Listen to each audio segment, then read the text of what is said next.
God cannot do. We dey pray. My name is Rhoda, and I'm here to testify on behalf of my father, my husband.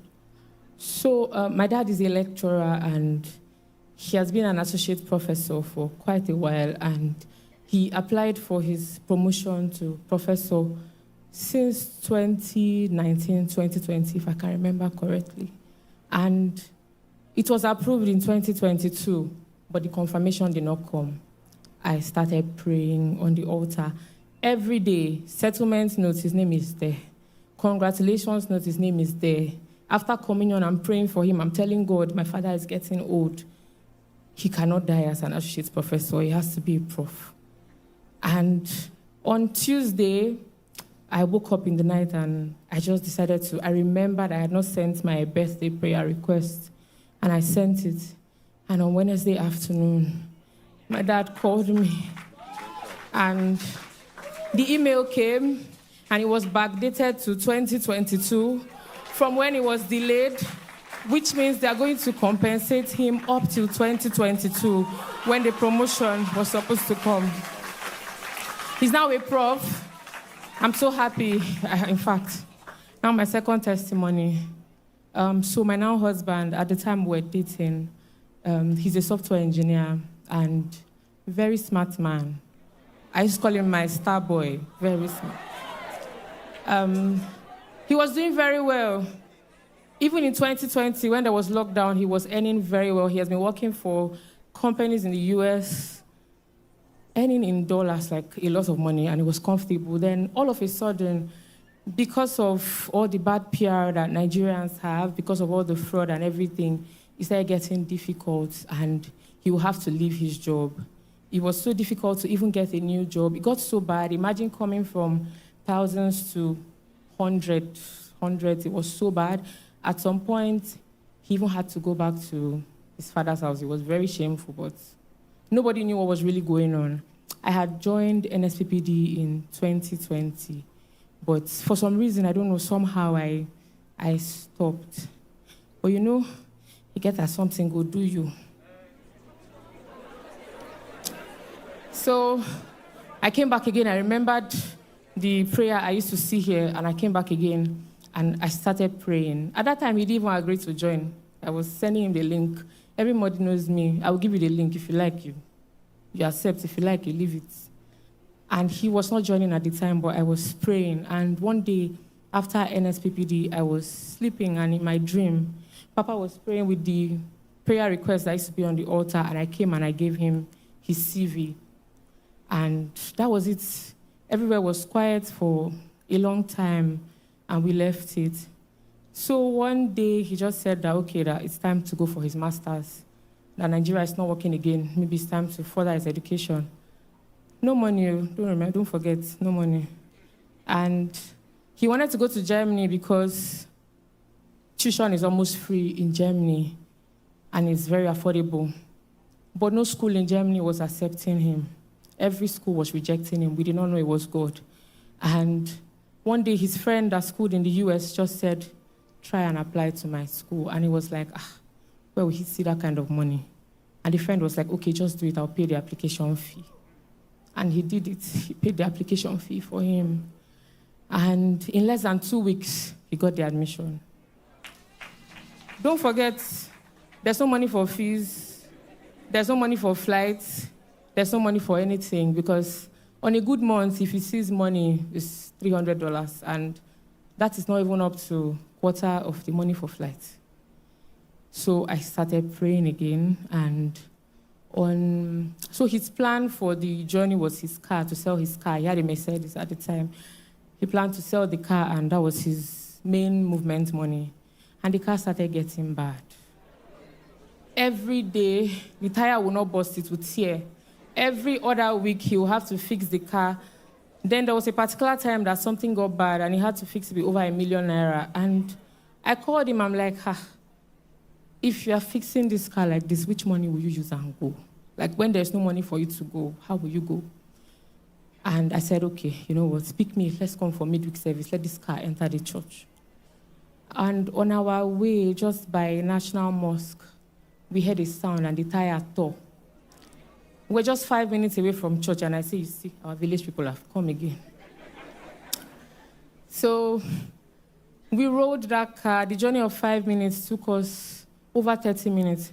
We got to church, and it was already over, it was past 30 minutes past 7 or even more than that. And when we got to the church, they asked us to park outside, and I begged them. I said, please, this car has to enter so that these people can leave us alone. So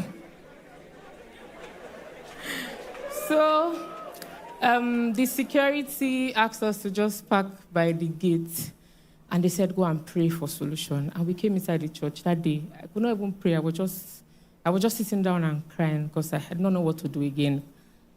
And when we came out, they had already, it was already late, 8 o'clock, where we used to see a place to get a tire. And we stay in life camp. How will we roll the car to life camp? They had already ordered a tire for us. They called somebody, and the person went to his shop, opened his shop, and brought that tire for us, carried us to where we'll fix it. And because of this thing, I always tell people that there is joy in streams of joy, because after that day, I saw what church meant. And from the day we fixed that tire up to when he sold that car, not one thing. Not one. He did not spend 1 naira on the car. That was the first testimony. So by the time it was crossover service and he picked me again, and we came for the crossover service. We were very early. We almost swept the stadium that day. And when we got there, when Papa said, pick a position, this was 2023, pick a position, a very comfortable position, pray to God and arrange your 2024. I got on my knees. He was beside me. He did not know I was praying for only him. And I said, God, you know that when you bless this man, I'm blessed. I was praying. I said, God, because you know that this is how my help used to come. Please help him. Because he has never been in any fraudulent anything, you have to help him. I prayed that day, and we left. Before he traveled, I came to NSPPD again. Before he left, I came here, and I carried his file of documents to the altar, and I prayed again, and it was time to go. When he was leaving, don't forget, no money. He had only $350, I can't forget. And we got to the airport again, there was extra luggage, and the money went down again. So when he traveled to the US, when he finally landed and got his groceries and everything, he had only $100. No family member, nobody. His city is a very white city, so there's not even black people in the city. When he sold his car, the car could only pay 2 months of his school fee, 2 months of rent, medical insurance, and flight. His school fee was $40,000. And I said, God, even if you add his salary for 2 years, without him eating, we cannot pay this money, so you have to help us. So before he traveled, he had emailed every prof possible, everybody in the school, to ask for a graduate assistantship role that will waive his school fee, and they said all the roles were filled up. So there was no hope, but he still went. He's a very positive person. He doesn't speak negatively, so I'm sure if I was the one, I would have stayed back. But he left. And when he got there, he didn't have food to eat. He was eating ramen. If you don't know ramen, ramen is like noodles. The sodium content is very high, and he already has high blood pressure, but he was eating ramen every day because there was no food. And he was losing weight. And one day, somebody, I don't know where the person found the audacity, but somebody called me and said, Rhoda, why is Ife very slim? Is he sick? Ha! And I prayed that night. I said, God, when I come tomorrow, if you don't give me something, I will tell Ife to come back because there's rice at home. At least, come and eat, don't die. Go back to your father's house. And that day on the altar, Papa said, there is somebody here. God said I should tell you that he did not bring you this far to abandon you. And I held that word. He heard it. By this time, he had joined NSPPD. Like I said, you get as he go do you. We will join. And we held that word. We were praying with the word every day. Now his school fee was due. And they extended it.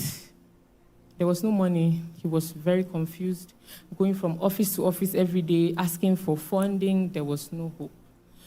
And they sent him a mail that if he cannot pay that fee in 2 weeks, he will be out of status, which means he will have to come back. Don't forget, no money for flights to come back at this point. So we continued praying and we prayed, and that day I told him, today, wear your NSPPD shirt, put your mantle in your pocket, rub your olive oil, everything you can do that we do here, do it and go. And he went, and when he got there, the very first woman, the first prof he met, told him that she had found funding. How God created 2 graduate assistantship roles, we don't know. With full tuition waiver. I'm talking $40,000 US. We don't know how God did it. At this time, there was holy confusion. He did not know how to tell this person, sorry, I already have a job. Sorry, I already have a job. He had to divide and tell this person, okay, I'll give you 10 hours of my time. I'll give you 10 hours.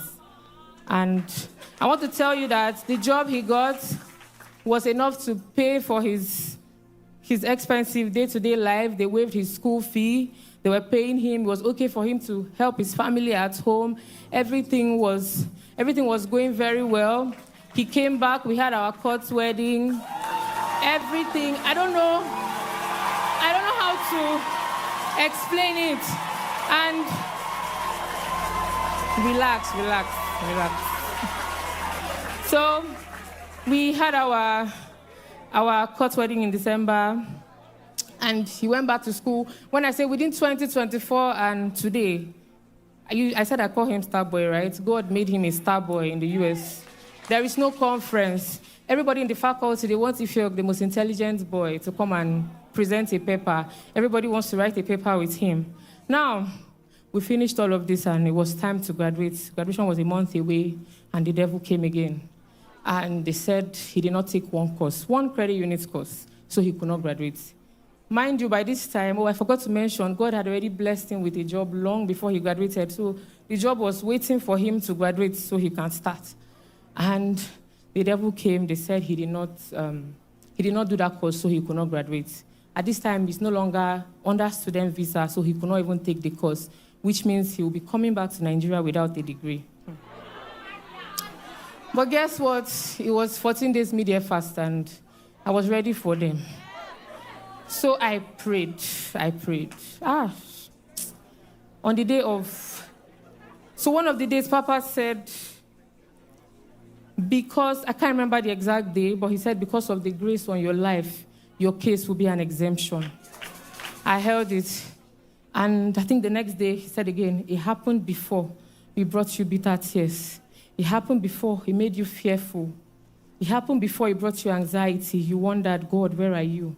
But because of the mark of exemption that is now on your life, it will not happen again. And Papa said, say congratulations, Jerry. And I said, congratulations, Ifeok. And immediately, he got an email that they've waived the course. Guess what? My star boy, he graduated on Friday with a distinction. I'm just here to say, God, thank you.